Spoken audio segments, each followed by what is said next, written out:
Ramadan, bulan penuh keberkahan dan rahmat dari Allah Subhanahu wa taala. Yang pertama adalah ya ayyuhalladzina amanu kutiba alaikumusiyam. Ya hai orang-orang yang beriman, diwajibkan atas kamu berpuasa. Menjadi sesuatu yang sangat penting kita jaga, karena akan mempengaruhi pada ibadah-ibadah kita, akan mempengaruhi aktivitas-aktivitas kita. Kita mengetahui betapa saum ini luar biasa hikmahnya. Maka hikmah ini akan berbanding lurus dengan sejauh mana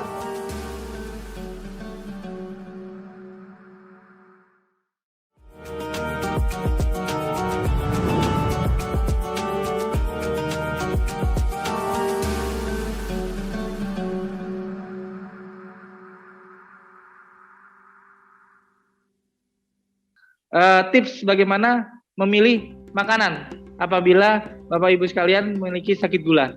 Nah ini kita bisa lihat bahwa pilihan makan pada saat itu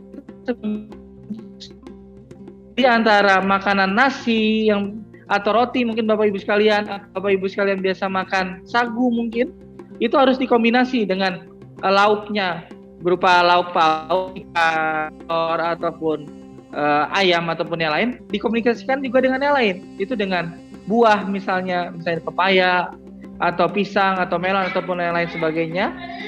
Kemudian juga dikomunikasikan dengan yang lain, misalnya dengan ada kurma boleh atau dengan sayur.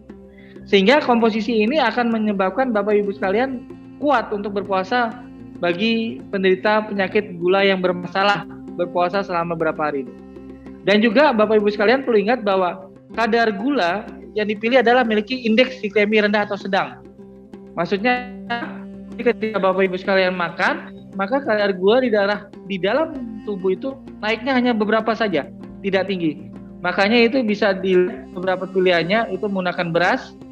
Baik itu memang katakan beras merah lebih baik Bapak Ibu sekalian dibandingkan dengan beras putih. Ini bagi orang yang sakit gula, kadar gulanya darahnya tinggi terus, maka dapat dicoba untuk menggunakan beras merah.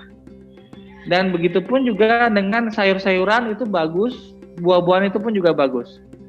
Nah, juga di konsumsi karbohidrat kompleks seperti beras putih, beras merah, sereal, kertang atau jagung itu baik dilakukan pada saat sahur maupun pada saat buka.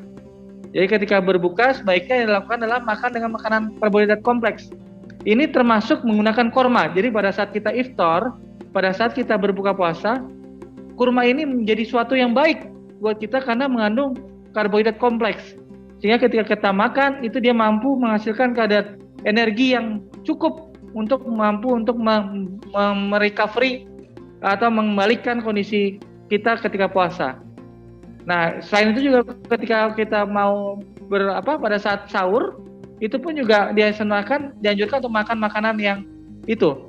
Jangan sampai kita hanya makan misalnya mohon maaf hanya gorengan saja. Misalnya kita hanya makan tempe goreng atau tahu goreng aja, nasinya sedikit. Nah, hati-hati ketika kita hanya makan itu, gorengan itu bukan merupakan karbohidrat kompleks. Sehingga proses metabolismenya menjadi lebih cepat. Jadi kita bisa lebih cepat lapar. Dan lain sebagainya. Dan yang penting juga adalah minum cukup 8-10 gelas.